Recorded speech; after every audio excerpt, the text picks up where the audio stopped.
Bismillahirrahmanirrahim.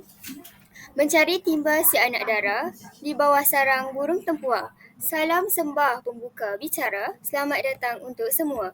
Assalamualaikum warahmatullahi wabarakatuh. Selamat malam kepada semua hadirin yang dirahmati Allah Subhanahu Wa Taala. Saya Cik Yusra binti Hayazi selaku moderator forum pada malam ini. Baiklah, kita akan mulakan dengan membincangkan isu-isu pendidikan di Malaysia. Mari kita mulakan dengan perkenalan para panel kita pada malam ini. Pertama, kita ada Tuan Haji Muhammad Zahiri bin Abdul Aziz, seorang pakar pendidikan di Jabatan Pendidikan Negeri Perak yang telah banyak memberikan sumbangan dalam bidang pendidikan di Malaysia. Seterusnya, kita ada juga Puan Hajah Nurul Izzah Balkis binti Mat, seorang guru sekolah menengah yang telah berkhidmat selama lebih dari 15 tahun. Sebelum kita menelusuri dengan lebih mendalam agenda kita pada hari ini, moleklah kalau para panel kita memberikan definisi mereka masing-masing berkaitan dengan konsep pendidikan. Persilakan. Terima kasih kepada moderator iaitu Cik Yusra. Okey, pendidikan ini menurut kalau kita tengok Kamus Dewan, edisi yang keempat, ia merujuk kepada perihal ataupun perbuatan mendidik. Mendidik ini bermaksud memberi ajaran, latihan atau bimbingan kepada individu dalam usaha untuk mengembangkan potensi diri mereka dari segi intelek, emosi, jasmani dan rohani. Pendidikan bukan hanya berfokus kepada penyampaian ilmu pengetahuan, tetapi juga kepada pembentukan karakter dan sasiah yang mulia. Melalui pendidikan ini, seseorang individu diberikan peluang untuk belajar, berfikir secara kritis dan berkembang dalam aspek kemahiran yang diperlukan dalam kehidupan seharian. Pendidikan boleh berlaku dalam pelbagai bentuk, sama ada secara formal seperti di sekolah maupun secara tidak formal dalam kehidupan masyarakat. Dalam konteks yang lebih luas, pendidikan ini berfungsi sebagai alat untuk membentuk individu yang mempunyai peradaban yang tinggi, yang mempunyai keupayaan untuk menyesuaikan diri dengan perubahan dan cabaran kehidupan.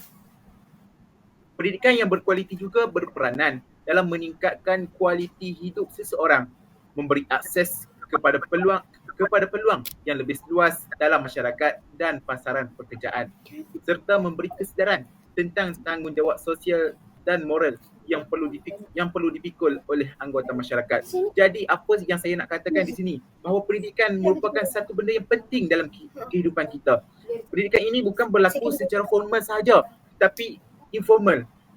Kalaulah manusia ini hidup sehingga mati, mesti akan belajar. Manusia hidup, contoh kalau manusia ini hidup selama 60 tahun, manusia ini akan belajar selama 60 tahun. Itulah sedikit sebanyak perkongsian saya berkaitan dengan pendidikan. Baiklah, terima kasih kepada Tuan Haji Zahiri atas perkongsian yang menarik sebentar tadi mengenai pendefinisian pendidikan. Sekarang, saya akan mempersilakan Puan Haji Izzah untuk memberikan definisinya sendiri berkaitan pendidikan berdasarkan tokoh. Silakan Puan. Terima kasih kepada moderator yang comel molek. Menurut falsafah pendidikan kebangsaan, pendidikan ialah suatu usaha berterusan untuk memperkembangkan potensi individu secara menyeluruh dan bersepadu bagi melahirkan insan yang seimbang dan harmonis dari segi intelek, rohani, emosi dan jasmani. Pendidikan bukan sekadar proses pemindahan ilmu pengetahuan, tetapi juga satu mekanisme penting dalam pembentukan akhlak, jati diri dan kemahiran insaniah seseorang individu. Profesor Emeritus Tan Sri Dr. Abdul Rahman Arsyad menegaskan bahawa pendidikan harus memberi tumpuan kepada pembangunan modal insan yang berdaya saing, bukan sahaja dari sudut akademik tetapi juga dalam aspek kepimpinan, komunikasi dan kemahiran berfikir secara kritis. Selain itu, Datuk Dr. Amin Senin merupakan bekas Ketua Pengarah Pendidikan Malaysia menyatakan bahawa pendidikan yang berkualiti perlu bersifat inklusif dan juga holistik. Ia dapat membina daya kreativiti serta berorientasikan keperluan masa depan agar generasi muda dapat bersaing di peringkat global. Tambahan pula, Profesor Datuk Dr. Muhammad Amin MB menekankan kepentingan pembelajaran sepanjang hayat serta integrasi teknologi dalam sistem pendidikan untuk memastikan murid-murid dan pelajar dapat menguasai kemahiran abad ke-21, termasuklah dalam literasi digital dan pemikiran inovatif. Pendidikan juga berperanan dalam membentuk masyarakat yang berilmu, berdaya maju dan juga beretika sejajar dengan aspirasi negara untuk melahirkan warga negara yang bertanggungjawab serta mampu menyumbang kepada kemajuan negara. Oleh itu, pendidikan yang berkualiti dan komprehensif bukan sahaja bertujuan untuk kejayaan individu tetapi juga untuk kesejahteraan dan pembangunan negara secara keseluruhannya. Baiklah, terima kasih kepada Puan Hajar Izzah atas perkongsian yang begitu bermakna kepada kita semua. Sekarang, marilah kita mengupas berkaitan isu semasa dalam dunia pendidikan yang menjadi perbualan panas di bibir-bibir masyarakat kini. Baiklah, mari kita mulakan perbincangan kita dengan isu kepadatan murid dalam kelas. Baiklah Tuan Haji Zuhairi, bolehkah Tuan Haji lebih dahulu memberikan pandangan Tuan Haji sendiri berkaitan dengan isu ini? Sudah tentulah boleh. Encik Yusra. Terima kasih Encik Moderator. Ya, masalah kepadatan murid ini dalam kelas memang menjadi isu besar di negara kita, iaitu negara Malaysia. Hal ini bukan sahaja mempengaruhi kualiti pengajaran dan pembelajaran, bahkan memberi kesan negatif kepada kesihatan mental dan emosi murid itu sendiri. Keadaan ini menyebabkan guru sukar untuk memberi perhatian yang secukupnya kepada setiap murid dan ada juga yang mungkin merasa terabai atau tidak dapat mengikuti pelajaran dengan baik. Sebagai contoh, di dalam kelas ada 40 orang pelajar. Bagaimana seseorang guru itu untuk mengawal keadaan seramai 40 orang pelajar? Itu adalah sangat tidak wajar bagi saya. Apabila seorang guru itu dalam erti kata Inggerisnya lost motivation. Apabila murid terlalu ramai, guru itu tidak bermotivasi untuk datang ke sekolah. Kerana dia akan fikir, alah, malasnya nak datang sekolah. Murid-murid ramai. Itulah sedikit sebanyak. Oleh itu, adalah amat penting bagi negara kita untuk memperbanyakkan bilangan kelas dan meningkatkan infrastruktur sekolah bagi menangani masalah ini. Selain itu, langkah mengurangkan bilangan murid dalam setiap kelas perlu dipertimbangkan. Contohnya, daripada 40 orang, kita pecahkan kepada 2 kelas, iaitu menjadi satu kelas 20 orang dan 20 orang. Ini sedikit sebanyak dapat memberi keselesaan kepada pelajar lain untuk mengikuti kelas dengan selesa dan dapat berinteraksi dengan guru secara sistematik tanpa ada perebutan dan tekanan dalam kelas. Ini bukan sahaja dapat memperbaiki pengalaman pembelajaran mereka, malah mengurangkan tekanan yang dihadapi oleh guru dalam menguruskan kelas yang terlalu padat. Dengan pendekatan ini, kita dapat memastikan pendidikan yang berkualiti untuk semua murid. Seterusnya, melahirkan generasi yang lebih cemerlang dan sejahtera. Begitu sedikit sebanyak perkongsian saya. Terima kasih atas perkongsian yang diberikan oleh moderator kita, oleh panel kita yang pertama, iaitu Tuan Haji Zuhairi. Baiklah, Puan Hajar Izzah, bagaimana pula pandangan Puan sendiri mengenai isu ini dari perspektif Puan Hajar sebagai seorang guru? Silakan Puan. Saya dengan berbesar hati memberi pandangan mengenai isu ini. Saya bersetuju dengan Tuan Haji Zuhairi. Sebagai seorang guru, saya sendiri merasakan kesukaran menguruskan kelas yang padat. Ini mengurangkan interaksi antara guru dan juga murid, menyebabkan beberapa murid ketinggalan dalam pelajaran mereka. Dengan jumlah murid yang sangat ramai, menyebabkan guru sukar untuk memberikan perhatian secara individu kepada setiap pelajar, terutamanya kepada mereka yang lemah dalam akademik. Sebagai contoh, seorang guru yang mengajar di dalam kelas lebih daripada 40 orang murid akan menghadapi kesukaran untuk mengenal pasti kelemahan spesifik setiap pelajar dan memberi bimbingan yang sewajarnya pada setiap pelajar tersebut. Hal ini boleh menyebabkan pelajar yang memerlukan bimbingan tambahan terus ketinggalan dalam pelajaran mereka. Selain itu, kualiti pengajaran seorang guru pun akan terjejas. Kelas yang padat sering menyebabkan kesukaran dalam mengendalikan aktiviti pembelajaran yang lebih interaktif seperti perbincangan kumpulan dan juga eksperimen. Guru sukar menggunakan kaedah pengajaran yang lebih interaktif seperti perbincangan kumpulan atau pembelajaran berbantukan teknologi. Misalnya, aktiviti makmal dalam subjek sains menjadi kurang efektif dan kurang menarik kerana jumlah murid yang ramai menyukarkan kawalan serta pemantauan terhadap setiap eksperimen yang dilakukan.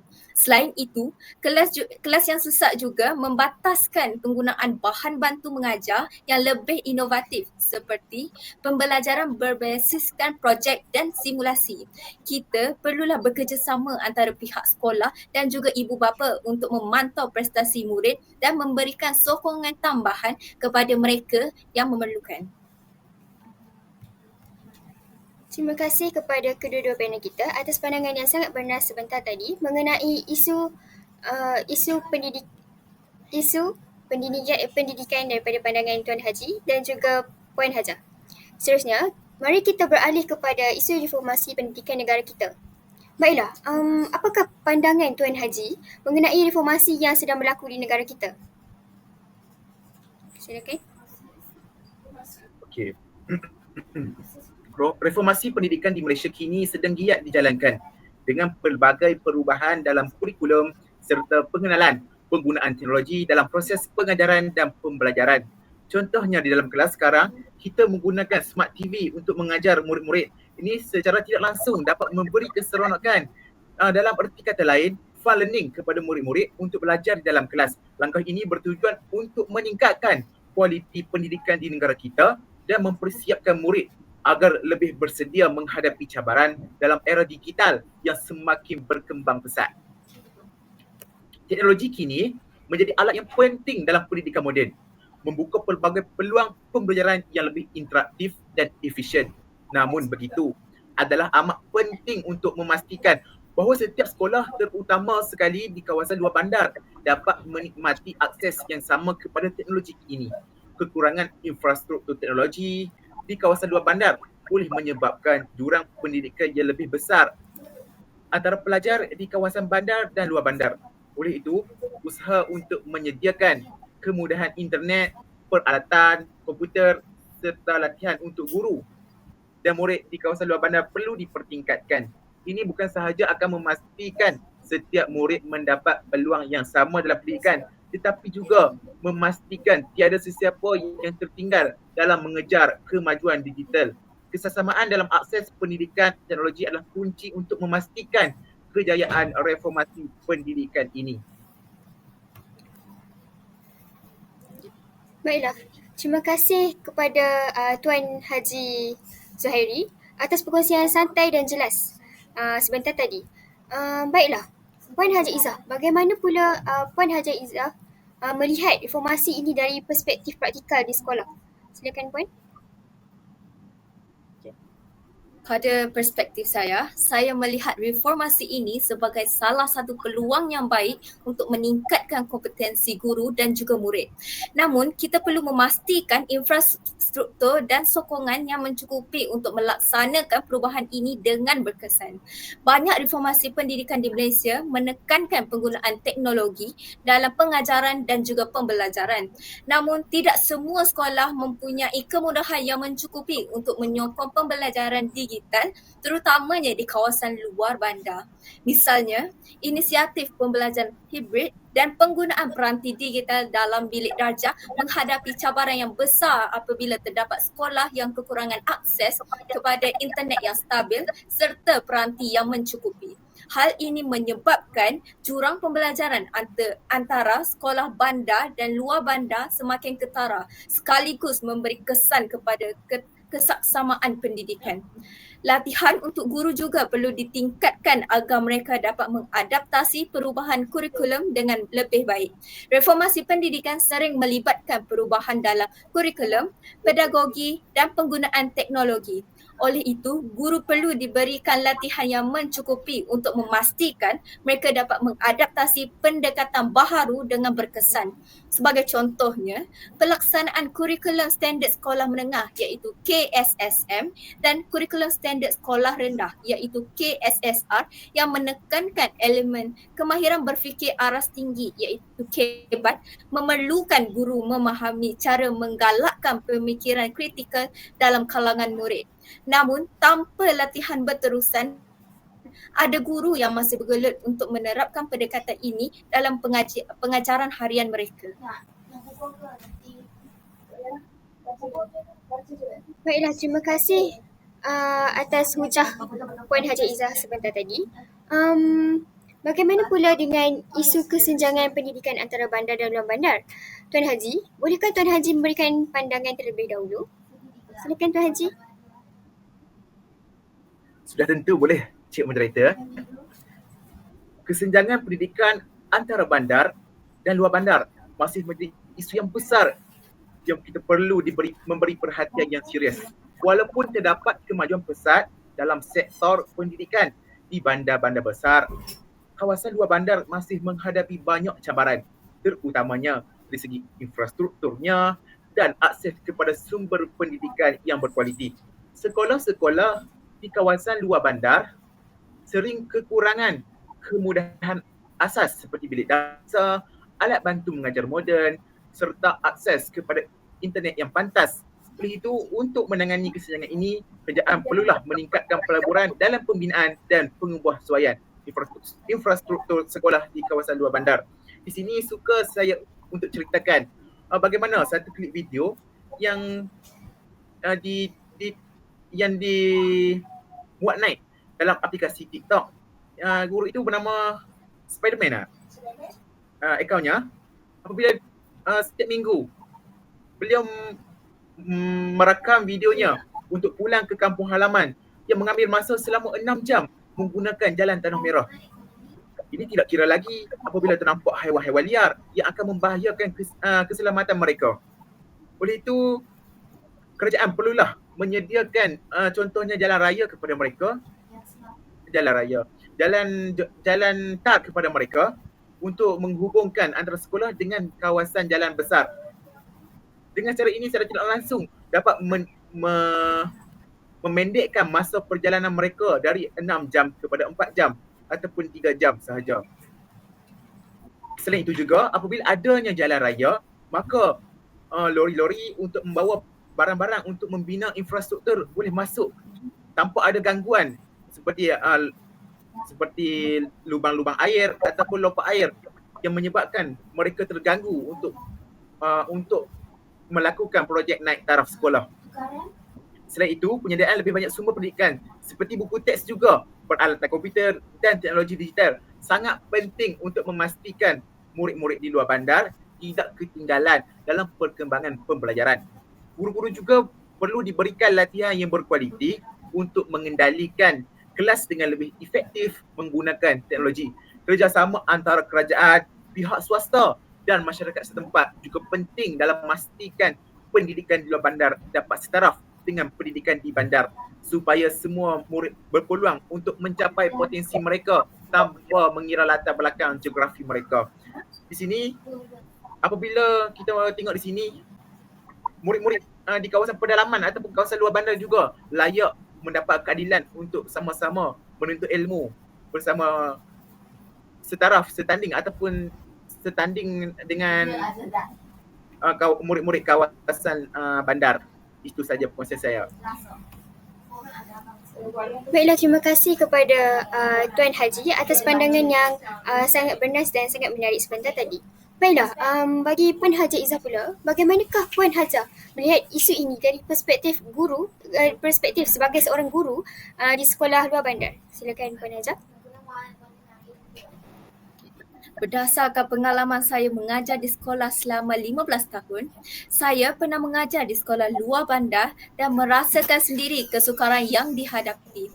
Kita memerlukan lebih banyak sokongan dari kerajaan dan masyarakat untuk memastikan akses yang sama terhadap pendidikan berkualiti bagi semua murid tanpa mengira lokasi geografi mereka. Sekolah di kawasan luar bandar sering menghadapi kekurangan kemudahan asas seperti makmal sains yang lengkap, perpustakaan yang moden serta akses kepada teknologi seperti komputer dan internet berkelajuan tinggi. Kekurangan ini membataskan peluang pelajar untuk mendapatkan pengalaman pembelajaran yang lebih interaktif dan berkesan berbanding rakan mereka di bandar. Sebagai contoh, murid di sekolah bandar mempunyai akses kepada komputer riba dan sambungan internet yang stabil untuk mengikuti kelas secara dalam talian atau mencari maklumat tambahan. Sebaliknya, di luar bandar pula, murid terpaksa berkongsi beberapa buah komputer sahaja dan ada yang langsung tidak mempunyai akses internet, menyebabkan mereka ketinggalan dalam pembelajaran digital. Selain itu, di sekolah luar bandar mempunyai kekurangan tenaga pengajar yang berpengalaman. Sekolah luar bandar sering menghadapi kesukaran untuk mendapatkan guru yang berpengalaman dan pakar dalam bidang-bidang tertentu. Lebih cenderung untuk mengajar di bandar kerana kemudahan yang lebih baik serta peluang kerjaya yang lebih luas. Akibatnya, murid di luar bandar kurang mendapat bimbingan daripada tenaga pengajar yang mahir yang boleh memberi kesan kepada prestasi akademik mereka dalam jangka masa yang panjang.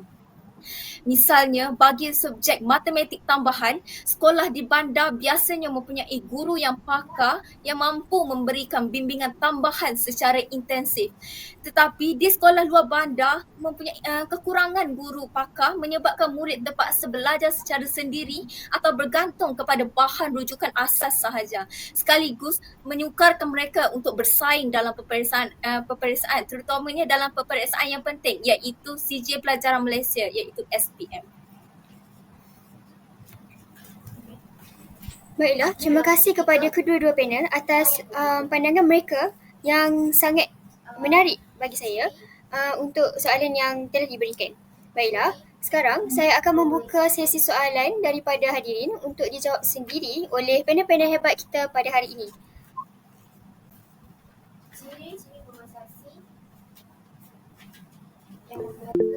Okey, silakan saudari.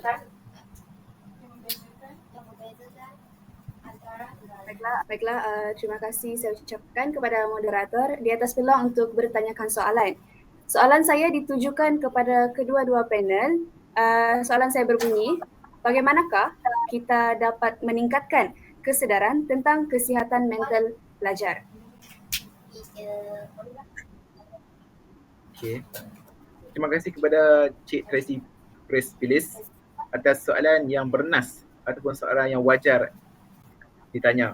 Baiklah, sekarang saya akan menjawab berkaitan dengan soalan yang tanya, iaitu bagaimana kita dapat meningkatkan kesedaran tentang kesihatan mental pelajar. Okey, kita perlu melaksanakan program kesedaran kesihatan mental di sekolah dengan lebih terancang dan berkesan. Kesihatan mental dalam kalangan pelajar merupakan isu yang semakin mendapat perhatian di seluruh dunia, termasuk di negara kita, iaitu negara Malaysia. Oleh itu, program kesedaran ini amat penting untuk memberi pendidikan tentang kepentingan menjaga kesihatan mental serta mengenali tanda-tanda awal masalah mental yang mungkin dihadapi oleh pelajar. Program ini bukan sahaja akan membantu pelajar memahami dan menguruskan emosi mereka, sebaliknya memberikan mereka ruang untuk bercakap tentang isu-isu yang mereka hadapi tanpa rasa takut ataupun malu. Selain itu, ini melibatkan ibu bapa dalam proses ini adalah langkah yang sangat penting. Ibu bapa memainkan peranan yang besar dalam kesejahteraan mental anak-anak mereka dengan memberi pengetahuan dan latihan kepada ibu bapa tentang bagaimana untuk mengenali dan menyokong anak-anak yang menghadapi masalah mental. Ia secara tidak langsung dapat memperkukuhkan sokongan dalam kalangan keluarga. Ibu bapa juga diberi pemahaman tentang cara untuk berkomunikasi dengan anak-anak secara lebih terbuka dan mendalam mengenai perasaan mereka, sekaligus mewujudkan persekitaran yang lebih sihat di rumah. Untuk menyokong program ini, kita juga perlu memastikan bahawa setiap sekolah menyediakan kaunselor yang mencukupi dan berkelayakan. Kaunselor memainkan peranan yang penting dalam membantu pelajar menangani masalah kesihatan mental mereka. Dengan adanya kaunselor yang profesional, pelajar akan lebih mudah mendapatkan sokongan yang mereka perlukan dalam menghadapi cabaran hidup. Kaunselor juga boleh memberikan bimbingan kepada guru dalam menangani pelajar yang memerlukan bantuan lebih lanjut. Pendekatan holistik ini akan membantu mencipta persekitaran sekolah yang lebih sihat di mana kesejahteraan mental pelajar diberikan perhatian yang lebih serius. Di situ saya rasa jawapan saya telah menjawab pertanyaan Cik Tracy.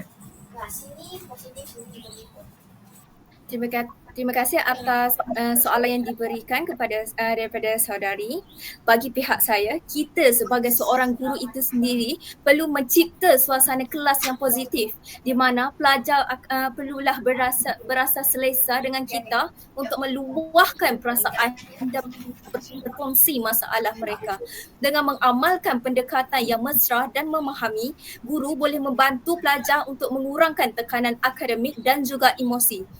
Sebagai contoh, seorang guru boleh memulakan sesi pembelajaran dengan aktiviti santai seperti refleksi diri ataupun perbincangan terbuka mengenai cabaran yang dihadapi pelajar dalam kehidupan harian mereka. Ini dapat membantu mereka berasa dihargai dan didengari. Selain itu, guru juga boleh menggalakkan aktiviti luar bilik darjah seperti sukan, seni atau sesi meditasi untuk membantu pelajar menguruskan tekanan dengan lebih baik. Aktiviti ini bukan sahaja dapat membantu meningkatkan kesihatan mental, tetapi juga dapat membina hubungan sosial yang sihat antara pelajar. Sebagai contoh, seorang guru boleh memperkenalkan sesi Jumaat santai di mana pelajar dibenarkan melakukan aktiviti seperti melukis, menulis jurnal atau berkongsi pengalaman hidup mereka sebagai cara untuk mengekspresikan emosi secara positif. Itu adalah jawapan saya berdasarkan pihak sebagai seorang guru. Baiklah, terima kasih kepada para panel kita yang hebat dalam menyampaikan hujah mereka. Diharapkan jawapan mereka menjawab soalan saudari Tracy sebentar tadi. Baiklah, sebelum saya menutup forum pada hari ini, saya akan membuat sedikit rumusan. Jadi forum pada hari ini membincangkan pelbagai isu dalam pendidikan termasuk definisi, isu semasa dan cabaran yang dihadapi. Tuan Haji Zuhairi dan Puan Hajah Izzah telah memberikan definisi pendidikan sebagai usaha untuk mengembangkan potensi individu dalam pelbagai aspek termasuk intelek, emosi, jasmani dan rohani serta pentingnya pendidikan untuk melahirkan model insan yang berdaya saing. Isu kepadatan murid dalam kelas turut dibincangkan dengan para panel mencadangkan pengurangan bilangan murid dan penambahbaikan infrastruktur untuk meningkatkan kualiti pengajaran. Dalam aspek reformasi pendidikan pula, panel ada menekankan perlunya akses yang setara kepada teknologi terutamanya di luar bandar serta latihan yang berterusan kepada guru. Kesenjangan pendidikan antara bandar dan luar bandar juga turut dibincangkan dalam forum ini dengan adanya cadangan agar kerajaan meningkatkan pelaburan dalam infrastruktur dan kemudahan di kawasan luar bandar.